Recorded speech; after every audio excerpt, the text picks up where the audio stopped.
Bem-vindos ao programa Eurodeputados. O mercado digital não cessa de crescer e, por isso, a União Europeia prepara-se para introduzir normas para regular as empresas que atuam neste mercado. O Parlamento Europeu pediu à Comissão um mecanismo vinculativo para combater os conteúdos ilegais online. Os eurodeputados exigem igualmente maior transparência sobre os produtos vendidos e o reforço da proteção dos consumidores. Atualmente, as grandes empresas do digital atuam na Europa sem regras. Maria Manuel Leitão Marques, antes de passarmos exatamente para o digital, queria colocar-lhe uma questão que também tem a ver com o digital, que é a questão da Stay Away Covid, que está a ser muito polémica em Portugal. Acha que ela deveria ser obrigatória? Acho que deve ser voluntária. Mas não porque eu me sinta violada nas minhas liberdades essenciais se fosse obrigatória. A questão é que é muito difícil, seria sempre uma norma imperfeita, porque não é possível pôr a polícia a fiscalizar se eu tenho ou não tenho a app instalada no meu telemóvel.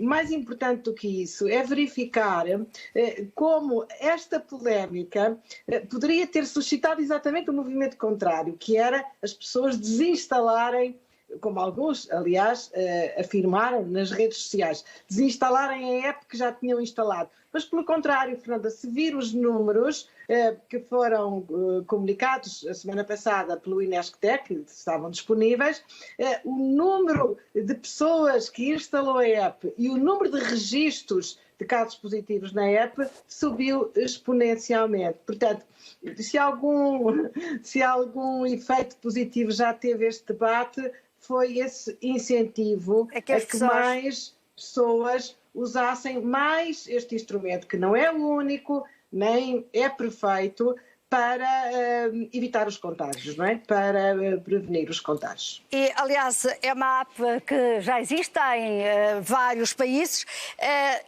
Lídia Pereira. Eu gostava só de sublinhar um ponto importante de hoje, e assim, verdadeiramente aí, europeu, das nossas instituições mais próximas, que foi o anúncio da Comissão Europeia.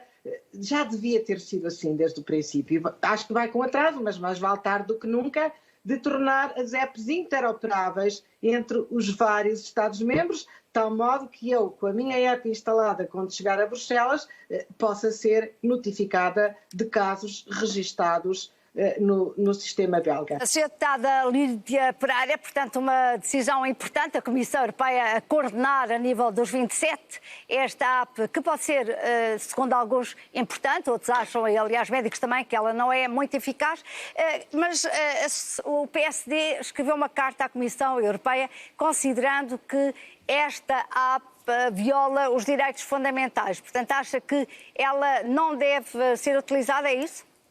Boa tarde.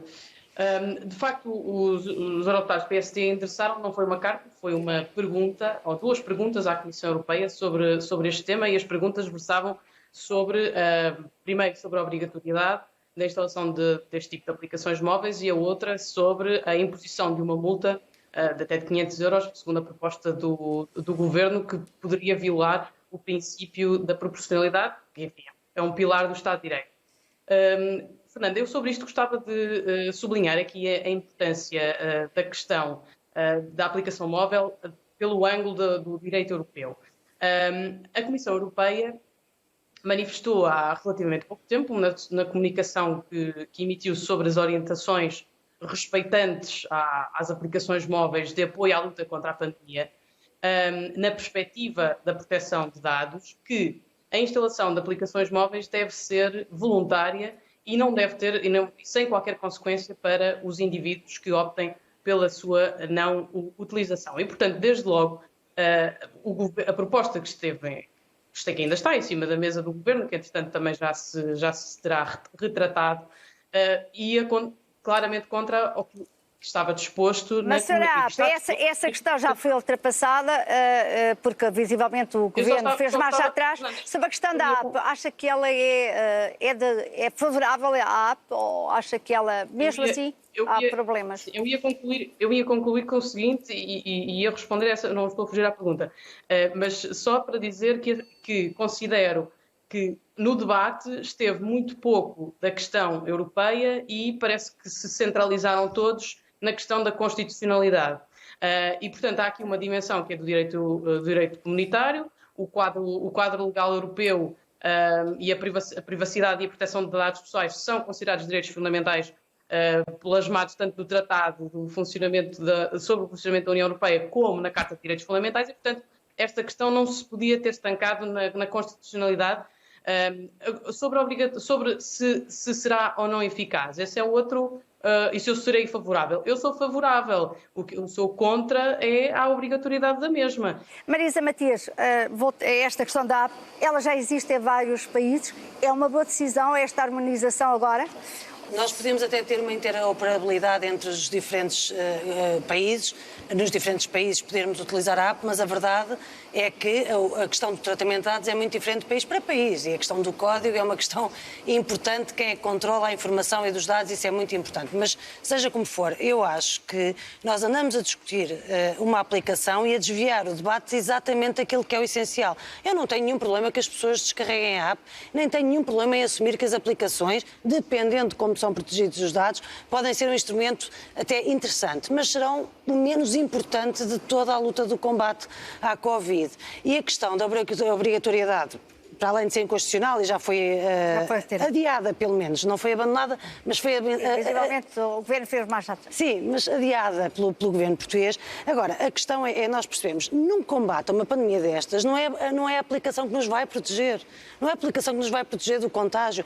Pode ajudar em termos de informação, mas tem vários problemas. O primeiro é poder criar uma falsa sensação de segurança. E que leva a ter o efeito precisamente contrário. O segundo é nós não prestarmos atenção àquilo que está a falhar na prevenção e no combate ao Covid, como, por exemplo, a questão do Serviço Nacional de Saúde e o reforço dos serviços de saúde, que isso sim é uma medida importantíssima. Em terceiro lugar, há a questão da desigualdade, que é fundamental. Não se pode depositar todas as esperanças numa aplicação quando, por um lado, nem toda a gente tem acesso a smartphones. E isso é tratar os cidadãos de primeira e de segunda. Em segundo lugar, quem tem acesso a smartphones, nem toda a gente tem recursos ou dinheiro para poder carregar dados móveis, para poder ter a app sempre ativa. E, em terceiro lugar, ainda por cima há um problema de iliteracia. No dia em que nós tivermos sociedades completamente educadas do ponto de vista digital, eu acho que se pode avançar com algumas medidas destas, não dizendo, contudo, às pessoas que é isto que vai salvá-las, porque em França foi apresentado como um milagre, o Governo já veio recuar. E na Holanda...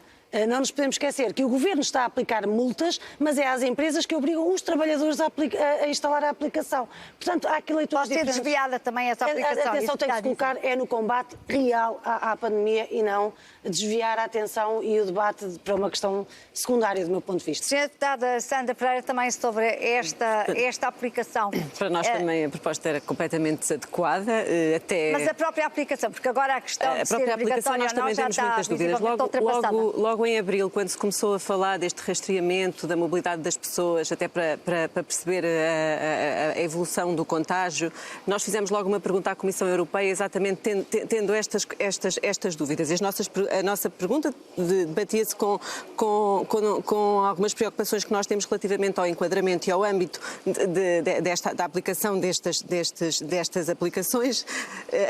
Quem é que tem a responsabilidade de compilação e tratamento dos dados? Por quanto tempo é que os dados ficam acessíveis a quem? Portanto, logo em abril nós fizemos uma pergunta à Comissão Europeia, tendo já estas preocupações. Depois, claro, agora com esta questão, parece-nos também que, de facto, o debate sobre a aplicação está inquinado e devíamos estar a debater em que condições é que está o Serviço Nacional de Saúde para dar resposta a este combate à Covid-19 e não é isso que está a acontecer. Nuno Melo,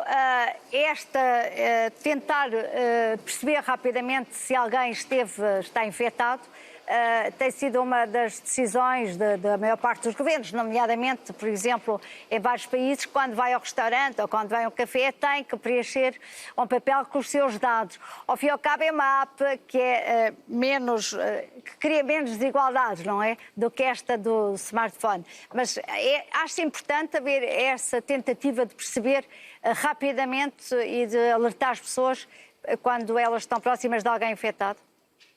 Boa tarde.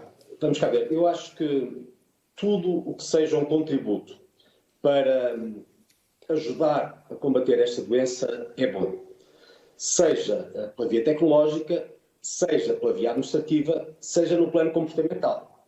Pela via tecnológica podemos dar o exemplo desta aplicação. Pela via comportamental, necessariamente o comportamento de cada um de nós, e nisso fazer alguma diferença. E pela via administrativa, aquelas que sejam as decisões do governo.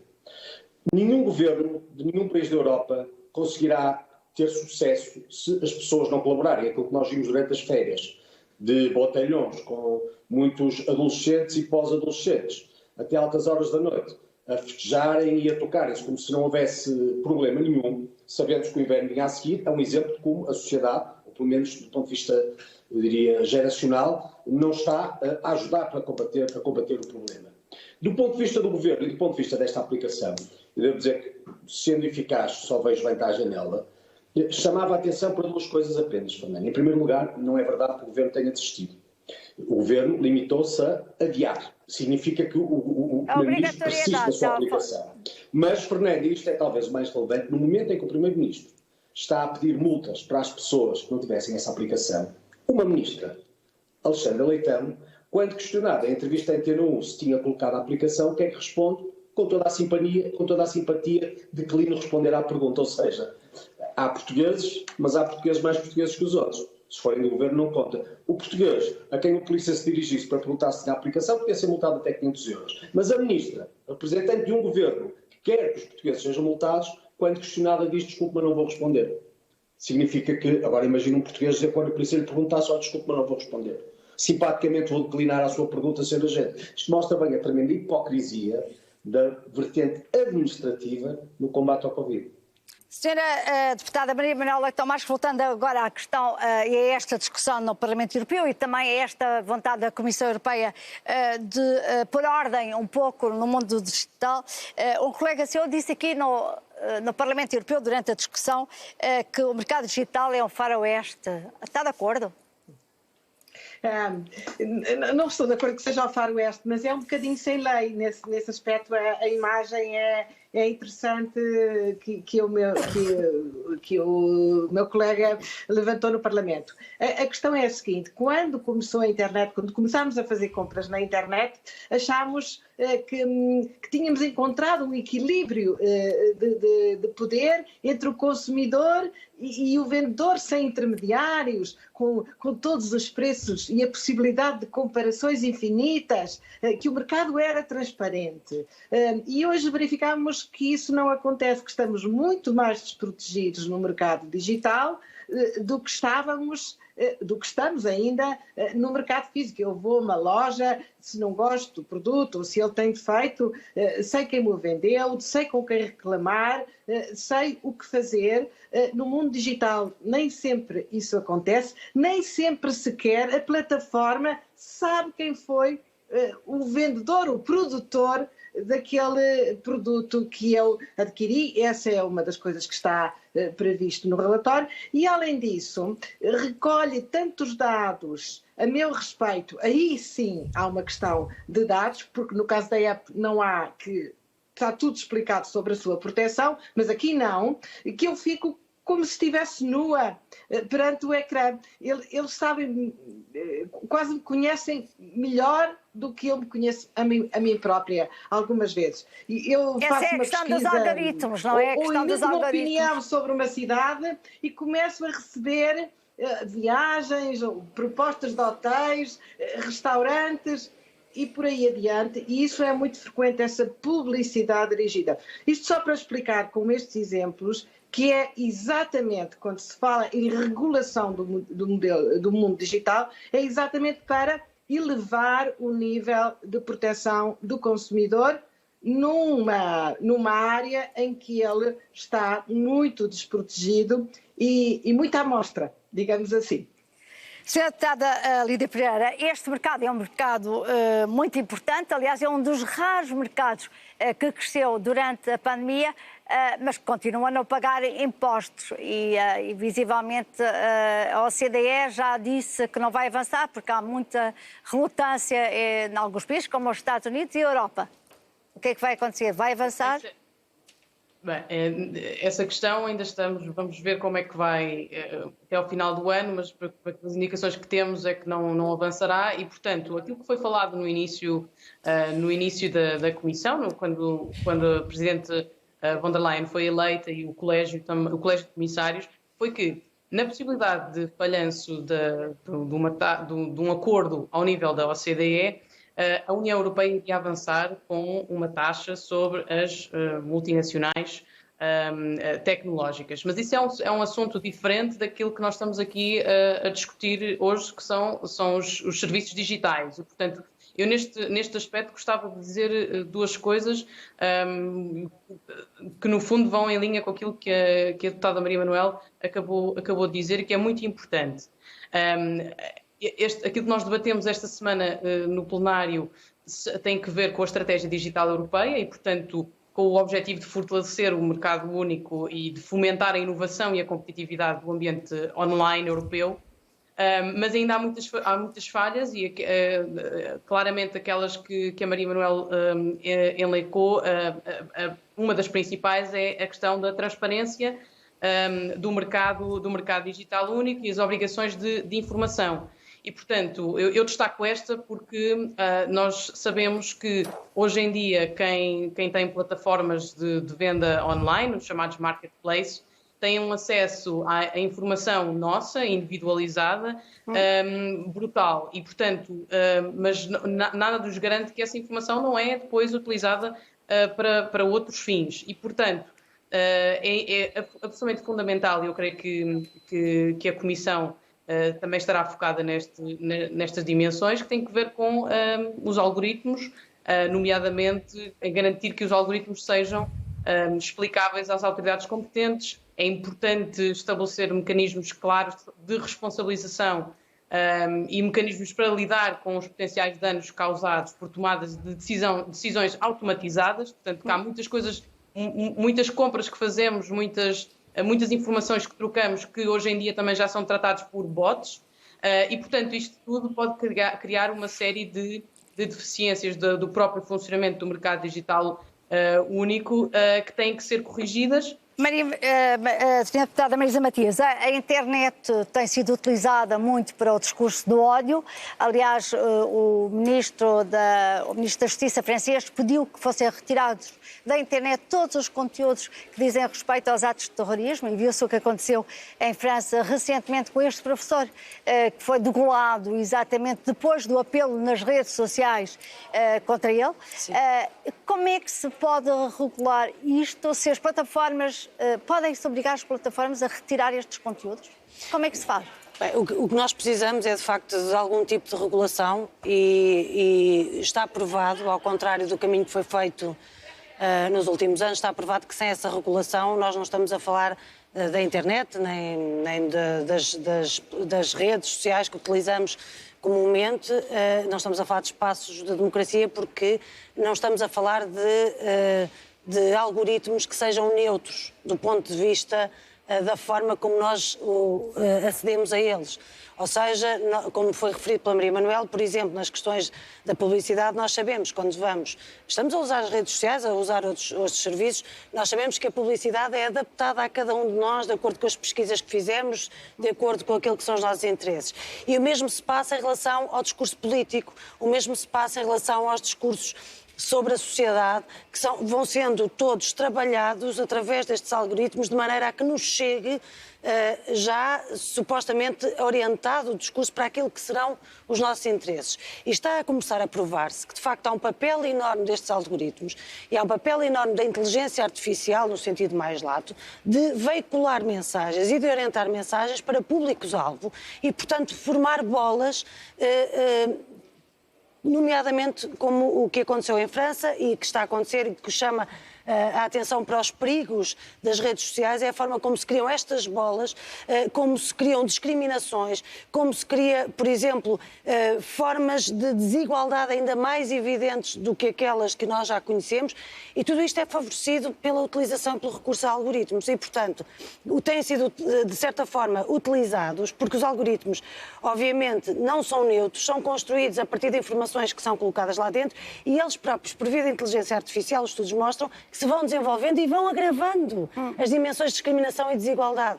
E, portanto, isso significa que, de facto, se consegue concentrar, se não houver regulação, se não houver obrigatoriedade de eliminar do espaço das redes sociais, por exemplo, o discurso de ódio, as notícias falsas, etc., vão criando estes nós e vão ajudando a criar também forças como aquela, alimentando forças terroristas como aquela que atuou em França e que tem atuado noutros países. A Sra. Deputada Sandra Pereira, a internet pode ser um instrumento muito utilizado nomeadamente pelos terroristas, e esta foi, aliás, uma das medidas que os senhores pediram à Comissão Europeia, é um mecanismo vinculativo para lutar contra estes projetos. Aquilo que aconteceu em França é claramente, só merece a nossa condenação, não é? Mas também não se pode responder agora com discursos de ódio também em relação a isso. Eu queria só pegar na questão ali que se falou sobre o mercado único digital. Eu julgo que o mercado único digital, nós temos muitas dúvidas relativamente ao mercado único digital, sobretudo porque ele também vai criar situações de desigualdade. Falava-se a Marisa estava a falar das desigualdades, mas o mercado único digital vai claramente criar situações de desigualdade relativamente, por exemplo, às micro, pequenas e médias empresas em Portugal, que não estão ao mesmo nível de concorrer com com grandes empresas europeias que estão no mesmo mercado. Portanto, a nós esta questão de querer... É óbvio que não somos contra a articulação entre Estados-membros, não podemos ter esta entidade supranacional, porque nós já temos imensas desigualdades relativamente a outros mercados comuns. Se estamos a criar mais um mercado digital, então aí é que as nossas empresas, as próprias micro, pequenas e médias empresas, que até agora, no contexto da Covid-19, muitas delas tiveram de se adaptar e vender online, também com uma série de resiliência e de adaptação às novas condições. E, claro, é óbvio que não têm as mesmas condições para entrar no mercado único digital do que uma grande empresa. Portanto, não nos parece que seja por aí o caminho. Dona Mel, Portugal entrou recentemente para o grupo dos países mais digitais da Europa, é o 12º país, é uma grande aposta, até porque hoje muitos empregos estão criados com o digital e através do digital. Tem toda a razão. Já está um estudo da Comissão Europeia que demonstra que Portugal é o 3º país da União Europeia que mais empregos criou na área digital. O que significa que nós estamos com um bom ritmo a tentar acompanhar esta revolução, que é uma revolução que sucede ou vem depois da Revolução Industrial e que é a Revolução Digital.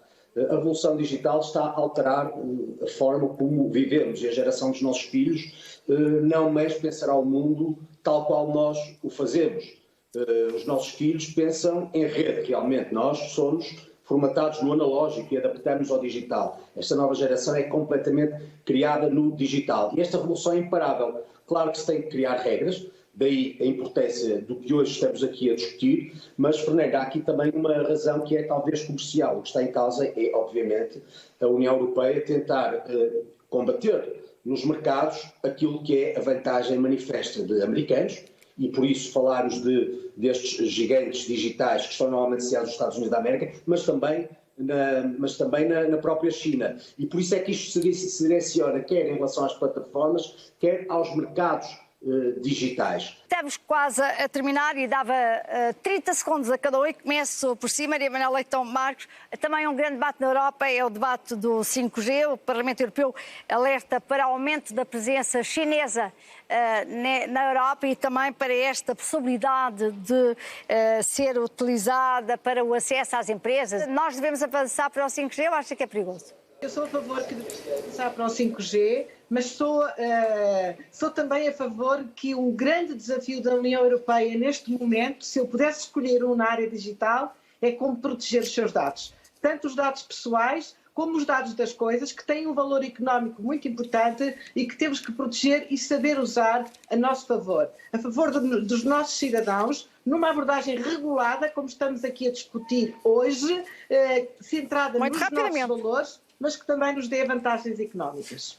Porque também o algoritmo também pode servir para detectar doenças importantes. O algoritmo é um dos problemas. Lídia Pereira, também rapidamente sobre o 5G. O perigo de termos aqui a China a ver o que é que nós fazemos. É claro que nós nunca estaríamos contra ao desenvolvimento, a mais tecnologia. Nós somos favoráveis ao 5G, não somos favoráveis a determinadas geografias que tentam impor a sua presença através desta tecnologia.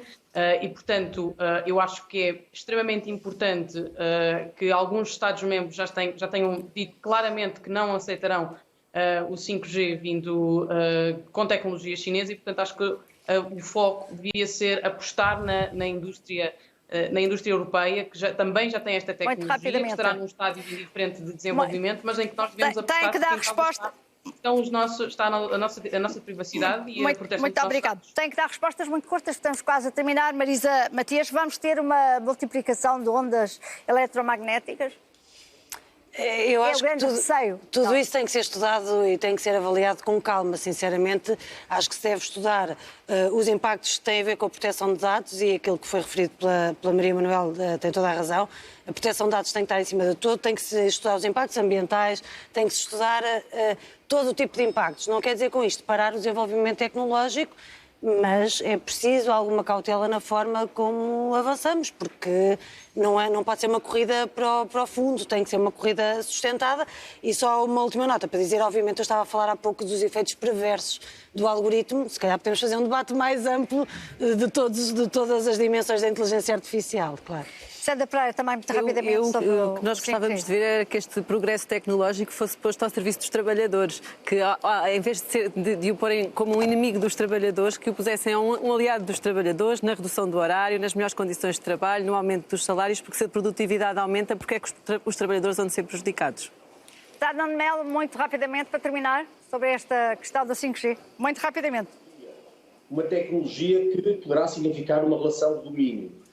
Também na União Europeia, deixá-la nas mãos de uma ditadura comunista que convive, como se vê, com o mercado, seria um absurdo para mim. E por isso, não tenho dúvida, entre a China e os Estados Unidos, sobre qual deverá ser o nosso aliado. O nosso aliado deverá estar sempre no Ocidente. Durante 2 vezes, em 2 guerras mundiais, os Estados Unidos ajudaram a salvar a Europa das ditaduras. Essa Europa que foi libertada, no fim, entregar-se nas mãos dos chineses de uma ditadura comunista, seria um tremendo absurdo e um erro que eu espero não seja cometido. Muito obrigada. Chegamos ao fim do programa Eurodeputados. Nós voltamos na próxima semana. Até lá, fique bem.